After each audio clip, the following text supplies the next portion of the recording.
Hey there, YouTube world. My name's Chrissy, and I've been wanting to make a YouTube video for a while now. So I decided I'd start it with some jokes. So here goes. How many mice does it take to screw in a light bulb? 2, but how'd they get in there? How many cops does it take to change a light bulb? None. They just beat the room for being black. Shucks. How many tweakers does it take to screw in a light bulb? What light bulb? Why did the fish get suspended from his school? He got caught with seaweed. What do Snooky and Hurricane Sandy have in common? They both had to blow the entire East Coast just to get on TV. How does Hitler tie his shoes? With little Nazis. How did Helen Keller's parents punish her when she was bad? They rearranged the furniture. How did they punish her when she was really bad? They left the plunger in the toilet.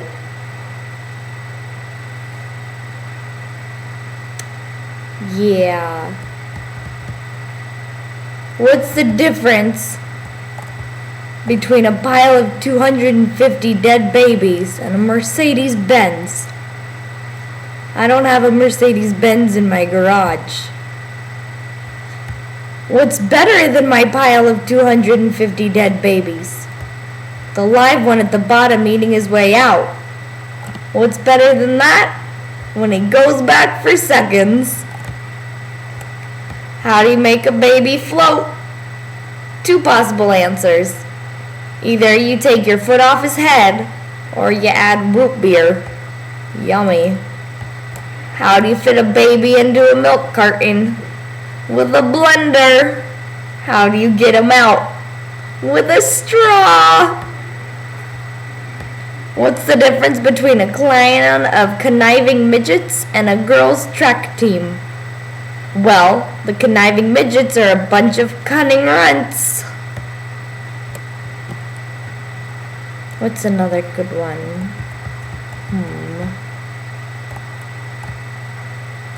What's better than 10 dead babies hanging from one tree? 1 dead baby hanging from 10 trees. And a classic, how many babies does it take to paint a wall red? Depends how hard you throw 'em. What'd the blonde's left leg say to the blonde's right leg? Nothing. They never met. Let's see. So this little black boy is baking cookies with his grandma. He decides to be funny and put flour all over his face. He turns to his grandma and says, "Look, Grandma, I'm a little black boy." His grandma slaps him and says, "You go tell your mother what you just said." So he goes up to his mother and says, "Look, Mama, I'm a little white boy." She also slaps him and then says, "You go tell your father what you just said." So he trots over to his father and once again repeats, "Look, Dad, Pa, I'm a little white boy." His father backhands him hard and demands, "What on earth were you thinking, boy?" He replies, "I don't know, Pa, but I only been a white boy for 5 minutes and I already hate you fuckers." Little Johnny gets home from school and exclaims to his mother, "I had sex today, Ma! I had sex!" His mother, in a fury, sends him to his room until his father gets home from work. When his father gets home, Johnny's mother explained what happened earlier that afternoon. Johnny's father goes up to Johnny's room and says, "Son, don't tell your mother, but attaboy. We're going to go to the store and get you that bike you've been wanting." They get to the store, pick out the bike, and when the sale is done, Johnny's dad offers to let Johnny ride the bike home. Johnny, looking disconcerted, asks, "Can we just put it in the back of the truck and I'll ride it around in a few days?" "I guess so, son, but aren't you excited to have a new bike?" asked his father. "Oh, yes, Pa, but my ass hurts." Little Johnny walks in on his parents with his mom bouncing on top of his dad. At dinner that night, Johnny asked his parents what they were doing. His mom replies, "Oh, I was just working on getting all the air out of Daddy's tummy." "That's silly, Mommy," replies Johnny, "because every afternoon when you're at yoga, Miss Sue next door comes and fills them back up again." Johnny hears some noise from his parents' room one night and goes to investigate. He cracks open the door and sees his parents are going at it like college students. His parents are caught off guard, but he leaves and they finish up. When they're done, they agree that Johnny's dad should go talk to him. Johnny's dad goes into Johnny's room only to find little Johnny railing his grandma hard. His father exclaims, "What in God's name are you doing?" Johnny looks over his shoulder and calmly states, "Not so fun to watch when it's your mother, is it?" So Bob and Steve go on a 3-month camping trip together. After 10 days, they can't stand the sight of each other. They come to a campsite one evening that has one path that heads east and one path that heads west. They decide to each take a path at dawn and meet back at dusk to discuss their experiences. At sunrise, Bob heads east and Steve heads west. When they meet back up at dusk, they are both exhausted but seem in good spirits. Steve tells his story of his day first. "Oh my God, Bob, you would not believe the amazing day I had. I was walking along and my path led through some woods. As I continued along the trail, I heard some trickling water to the side. I decided to leave the path and try to find the water source. Sure enough, I come across a small creek.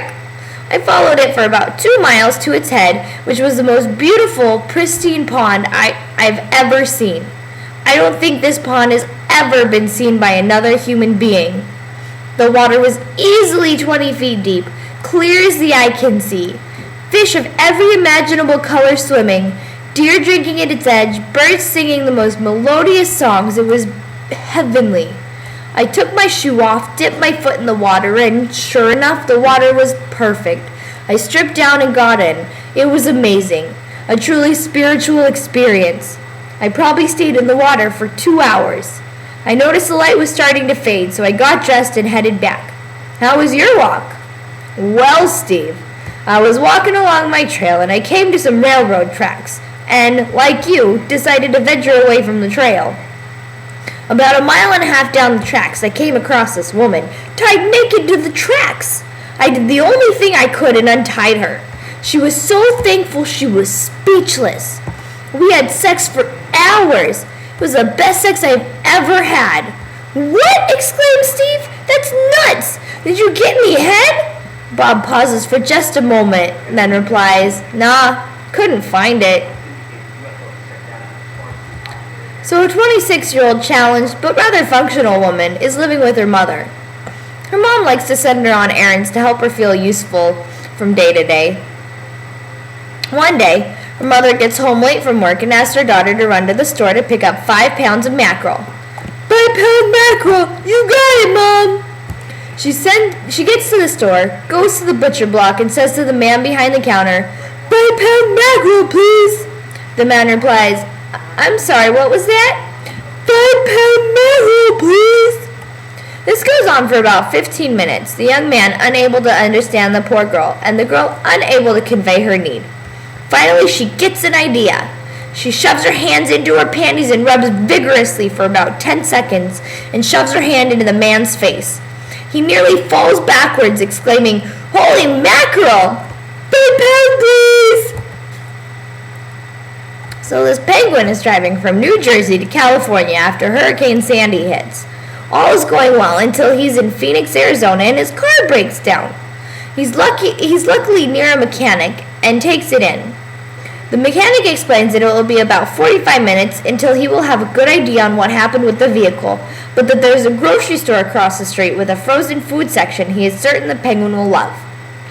The penguin waddles across the street and sure enough feels right at home in the frozen food section. In fact, he discovers vanilla ice cream and falls madly in love. I mean, he is swimming in it. After what seems like no time at all, a whole hour has passed. He runs back to the auto shop, still dripping in ice cream.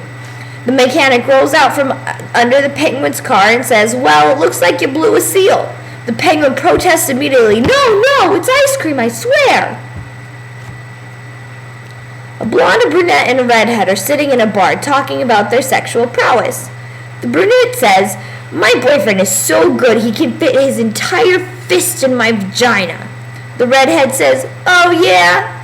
My man is bald. The other night he lubed his head up and fit that whole thing inside of me." The blonde, not to be undone, slid down the bar stool. Well, that's it for now. I hope you enjoyed them. I'm going to try and come up with some more that I know. That was just a quick little collection of jokes I know. I really have jokes for days. I hope you enjoyed, and feel free to leave any comments, questions, jokes, anything. Anyways, I'll see you again soon. Bye.